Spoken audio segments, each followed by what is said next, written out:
Ladies and gentlemen, dear participants around Europe, let me first thank you for this opportunity to take part in this fascinating and topical webinar concerning sustainable development and life cycle approach.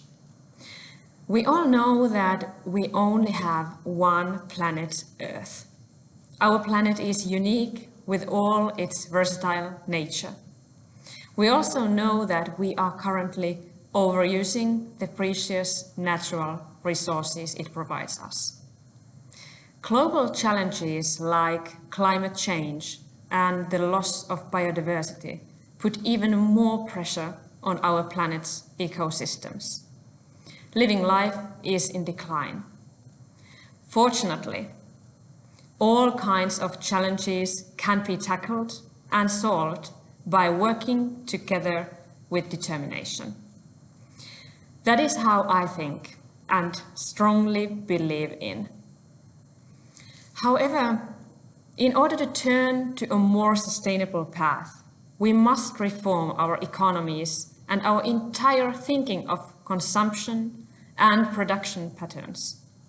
We need to move from a linear make, use, dispose economy to a resource-efficient circular economy.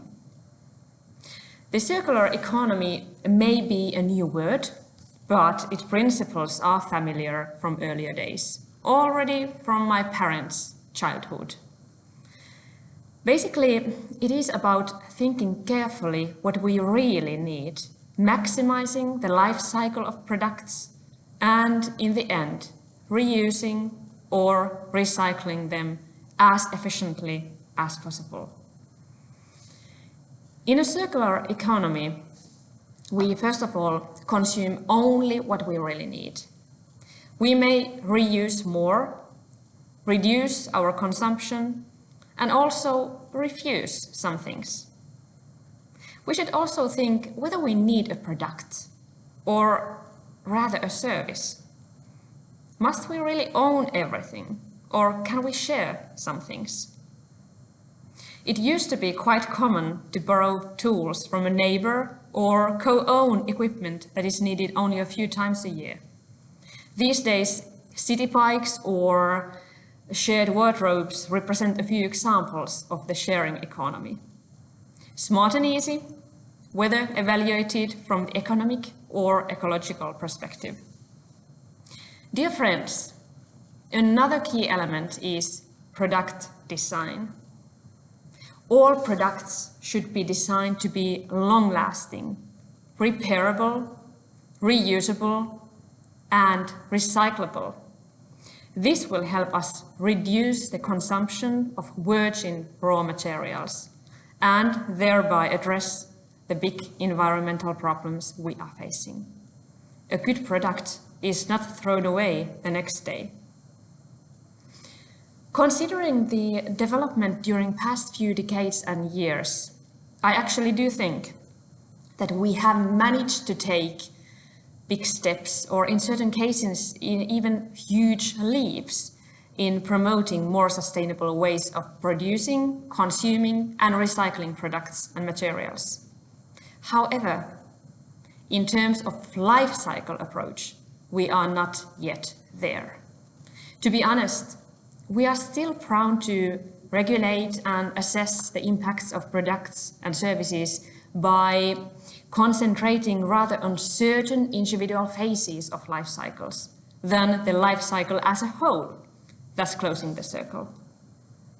Therefore, we need to adopt more coordinated and integrated methods and means to assess the impacts in order to achieve even more sustainable ways of living. There is no doubt this is needed in politics, in administration, in business, and in our daily life. And dear friends, this is exactly what you are aiming at. And I therefore very much encourage you to focus on these extremely important questions we desire to have answers. What can be done to increase the overall sustainability in different areas of living? and how to measure the sustainability of the whole life circle of products and services. We need to get out of the silos and adopt a more comprehensive approach. Dear friends, in Finland, we want to be forerunners. Our current government program sees the circular economy as a new basis for our economy. We have a strong basis to build on. In 2016, we launched our first circular economy roadmap with the Finnish Innovation Fund, Sitra. Currently, we are developing a new strategic circular economy program to take us to the next level. The program's aim is to transform our economy into one that is based on the principles of circular economy by 2035. This is also an important step towards achieving our government's target of climate neutrality by 2035. The vision we have set ourselves in the program is that by 2035, firstly, sustainable products and services are mainstream and the sharing economy is commonplace. Secondly, our choices are future-proof and they strengthen our fair and just welfare society. Thirdly, the use of natural resources is sustainable and materials remain in circulation longer and more safely. Fourthly, the breakthrough of the circular economy has been achieved through innovations, digital solutions, smart regulation, and responsible investors, businesses, and consumers. And last but not least, Finland is a strong player in the global arena and a credible provider of sustainable solutions on the international market. This vision, I admit, is ambitious, and we can only get there if we have all actors on board making the change. We need the inputs of municipalities, cities, regions, business life, and research institutions. Municipalities and regions is actually one of the thematic groups that is involved in preparing the new circular economy program in Finland.